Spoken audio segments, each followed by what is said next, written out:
If you made it to the big leagues and had a chance to land a sneaker deal, would you go the legacy route or the financial route? Tiger's in an echelon with like LeBron, Michael Jordan, Tiger Woods. Now they're all Nike athletes. So obviously Nike has a platform and they've proven to the biggest stars they're a good partner, if that makes sense. Like Kobe's shoes are still some of the most popular basketball shoes. Serena Williams, Nike. Who's your favorite Adidas athlete, Brady?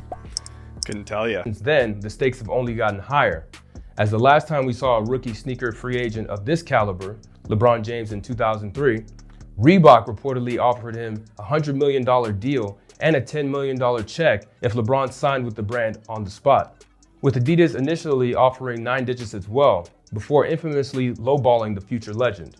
And as the story goes, LeBron went on to sign with Nike for a fully guaranteed $87 million contract that's now turned into a lifetime deal.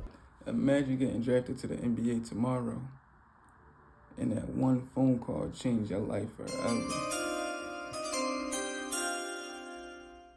Which sneaker brands do these NBA players belong to? Jimmy Butler. We're starting off hard. These are all pretty hard. So are any of these like the big three? Like I'll Nike? tell you this isn't one of the major brands. New Balance? It's a good guess. It's actually Li-Ning. That's Dwayne Wade's sneaker brand. So the Li-Nings are actually some of the best performance basketball shoes I've ever worn. To keep it a bean, I don't think none of these shoes right here really look too bad. And then them pink and blue ones, those actually the Joker shoes. See, why do you think somebody that's so big on loyalty like Jimmy Butler signed with Li-Ning? You get what I'm saying? And not only that, he said they're some of the most comfortable basketball sneakers he's ever worn. So you can see they take quality in consideration. And not only that, he left Jordan to be with Li-Ning. I ain't gonna lie, them Jokers he got on don't look too bad, did they? Remember Kanye said Yeezy jumped over the jump man? When he found out Li-Ning might be jumping over him too. Yeezy just jumped over jump man. And I'll tell you why. Jimmy Butler moved to Li-Ning after leaving Jordan Brand. He never got a signature shoe there, but Li-Ning didn't wait. They gave him the JB1 right away. Let's be real. If Nike or Adidas call a player more than once, they most likely going with them. Can't even lie. But now you competing against LeBron, KD, Ja Morant. Adidas might call you, but now you're going up against Anthony Edwards, who you know the face of their company. So you tell me, would you be hyped to go sign with a company that already got all the biggest ball players in the sneakers? Prime example. At Nike, he would have never in a million years gotten that. He was sitting under, who is still playing today, LeBron James and Kevin Durant. He still would be like little brother to them.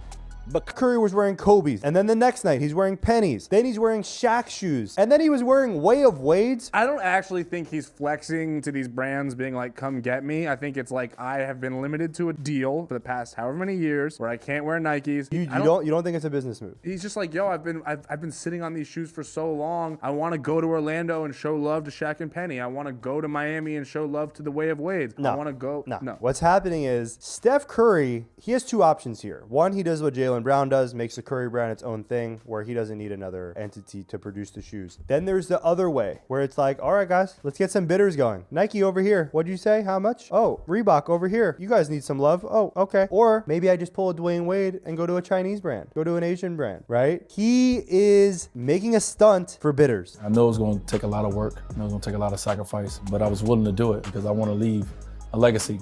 This is bigger than me being an endorser. You know, this is really a partnership. I wanted to show up-and-coming guys, a lot of young guys as well, that you are a business. To actually be successful. There is a gauntlet now that athletes have to walk to make a signature shoe, yes, a successful campaign, but to build a whole brand on a player is also challenging, especially if you're gonna do it in conjunction with a larger publicly traded company. A portion of that $100 million bag was wired into 50 Cent's account for his exploits in the club.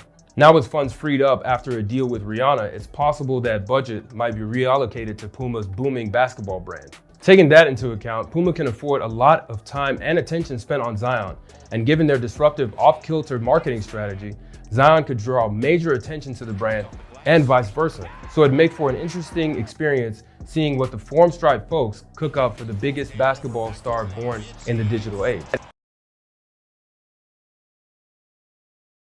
ANTA signature model was on shelves. Fast turnaround, full creative control, and a team that actually listened.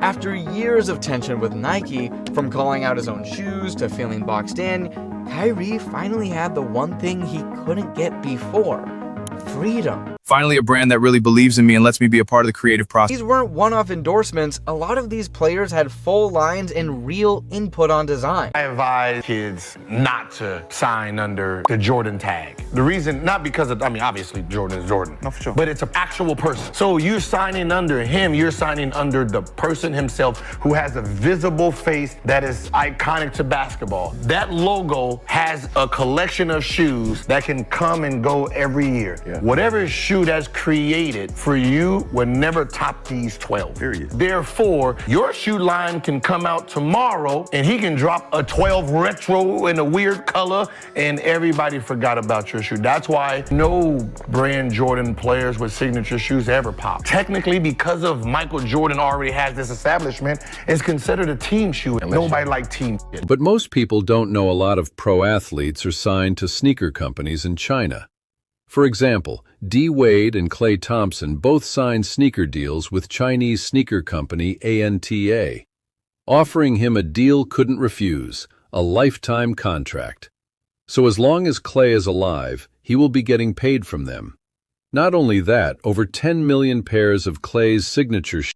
Klay sold 10 million shoes in China. We never seen not one person wearing some Klay Thompson. But we forget how big China is and the market it got. And not only that, they offered him a lifetime contract and a percentage of the company. So he got a percentage from those sales. You have an athlete who has some charisma. You have to have an athlete who wins. Not enough people understand all of the factors that have to fall right. Because Nike, they had like 4 or 5 people, and it was always my dream to have a signature shoe.